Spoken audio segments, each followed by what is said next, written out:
जिसे शास्त्र कहता है करो उसे धर्म कहते हैं और जिसे कहता है ना करो उसे अधर्म कहते हैं।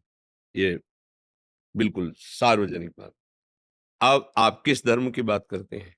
आप एक स्त्री हैं, किसी की पत्नी हैं, तो आप पातिव्रत धर्म की बात करते हैं, या आप माँ हैं, पुत्र के लिए बात कर रही, या आप एक बहू हैं, सास-ससुर के प्रति कैसा हमारा धर्म होना चाहिए, इस आप किस धर्म की बात करते हैं?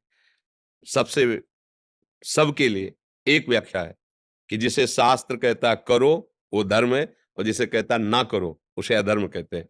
अब इसको विभाजित कीजिए, आपका व्यवहार सास-ससुर के साथ कैसा होना चाहिए? ये प्रश्न नहीं होना चाहिए कि सास-ससुर का व्यवहार मेरे साथ कैसा होना चाहिए। नहीं, साधक, उपासक ये नहीं देखता। हमारा व्यवहार उनके साथ कैसा होना चाहिए, हमारा व्यवहार पति के साथ कैसा होना चाहिए, हमारा व्यवहार अमुक के साथ कैसा होना चाहिए। उसी व्यवहार को शास्त्र सम्मत करोगे तो धर्म हो जाएगा, शास्त्र विरुद्ध करोगे तो अधर्म हो जाएगा।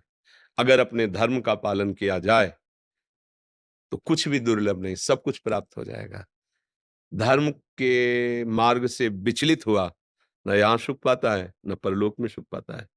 धर्म में बहुत बड़ी सामर्थ्य है। अब आप किस धर्म की बात कर रहे हैं? बोलिए। राधा कृष्ण से प्यार है, लेकिन राधा राधा नाम अच्छा लगता है। राधा राधा के दर्शन नहीं होते, कृष्ण के ये दर्शन धर्म होते की बात थोड़ी है। ये तो भागवत धर्म से भी ऊपर प्रेम की बात है। भगवत जब धर्म केवल बोला जाएगा तो उसकी व्याख्या होगी। अभी भक्ति की बात, जिस पर श्री कृष्ण बहुत कृपा करते हैं, उसे राधा नाम में प्रेम होता है। उसे राधा चरणों लाल रंगीलो गाइए, ताते प्रीति रंगीली पाइए। तो इसमें संशय क्या है? श्री कृष्ण से प्रेम करो और प्यारी जी का नाम जप करो, तो प्यारी जी की कृपा से प्यारी श्री कृष्ण किसके हैं? प्यारी जी के है ना? तो वो कृपा करेंगी तो हमें दे देंगी। उनके चरणों का प्रेम, उनकी महिमा, उनका रूप, हम राधा-राधा जपें और खूब श्री जी से प्रार्थना करें कि आप अपने प्राणनाथ श्री कृष्ण के नाम में, चरणों में हमें प्रेम प्रदान करें। समझ गए? तुम उनके लायक हैं या नहीं है? प्रेम में लायक नहीं देखा जाता। प्रेम में लायक नहीं देखा जाता।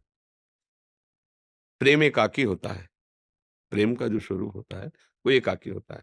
आप हमसे प्यार करें, हम आपसे प्यार करें, ये व्यापार है स्वार्थ का। इसे प्रेम नहीं कहते। हम आपसे प्यार करते हैं, आप हमारे ही सामने दूसरे को प्यार करो और हमें धक्का मार दो, फिर भी हम आपसे ही प्यार करेंगे, इसे प्यार कहते हैं। आप हमें गाली दो, आप हमें स्वीकार न ये हम भागवतिक प्रेम की बात करते हैं। हमें आप दुःख दो, आप हमें प्रतिकूलता दो, पर हे कृष्ण मैं हम आपसे ही प्यार करेंगे, हम आपको ही स्वीकार करेंगे। प्रेम एकाकी होता है। अच्छा, अब भगवान ने कभी प्रेम के लिए लायकात नहीं रखी कि इतना पढ़ा होना चाहिए, स्कूल का होना चाहिए, ऐसे रूप वाला होना चाहिए, ऐसा-ऐसा, कहीं ऐसा नहीं। प्रेम के लिए मानो एक भगति कर नाता, चाहे वो पुरुष नपुंसक नार युवा जीव चराचर कोय, सर्वभाव बज कपट तज मोहि परम प्रिय सोय। भगवान कह ना, यदि आप राधा राधा जप रहे हो तो सबसे बड़ी बात हो गई कि प्रभु आपको स्वीकार कर लेंगे। हम कैसे हैं ये देखेंगे, तुम कभी प्रभु के लायक न थे, ना आए, न रहेंगे।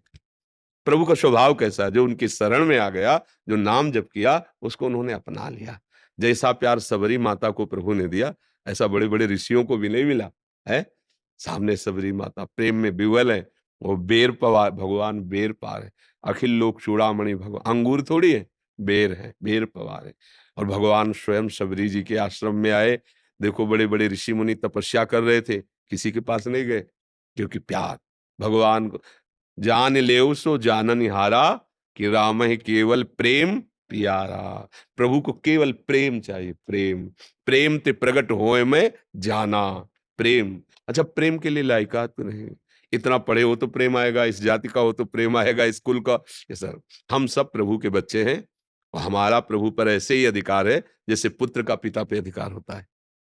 बस हम चलें, हम इस बात को माने और प्रभु का नाम कीर्तन करें, अच्छे आचरण करें, हमारे मालिक प्रसन्न हो जाएंगे, उनके चरणों में प्रेम हो जाएगा। जब प्रभु प्रसन्न हो गए तो फिर दुर्लभ क्या रह गया?